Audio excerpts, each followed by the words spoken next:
Hello guys, inutusan ako ni Among mag-grocery kasi kailangan kong magluto ng shepherd's pie. Dadalhin niya sa Bible study niya. So bumili ako ng potato. Dalawa. 1.20 isa. $1.20. Then tomato paste. Then tomato puree. Ayan o. Tapos may beef din dun sa sink. Wait lang guys, pakita ko sa inyo. I-share ko sa inyo para meron akong pang-upload. So, ito yung beef. Nagbabad na rin ako dito ng okra dahil pang-lunch namin. Ito yung beef. Inano ko na kasi frozen yung beef na nabili ko. Ayan. Lulutuin ko yan mamaya. Ang bawat isa is $4 something yata. $4. Frozen beef.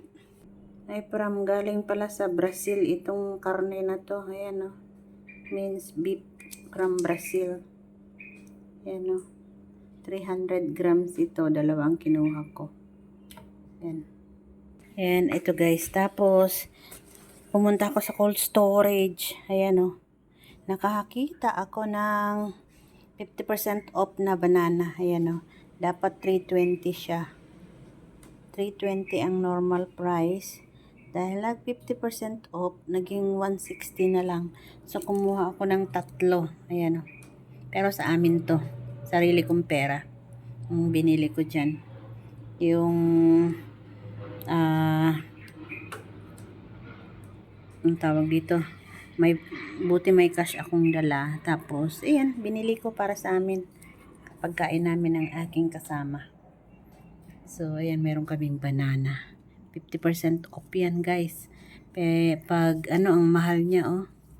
Ayan, oh, $3.35, naging 168 na lang. Ito naman, $3.12, naging 156 na lang. So, nagbayad, lahat yan is 480. 480. So, yun lang, guys. Shinare ko lang ang aking nabili today. And thanks for watching. May pang-upload na naman ako. Pananghalian na kaya kakain na kami. Ito yung bill ko. Sa grocery, sa So, yan lang guys. Bye-bye.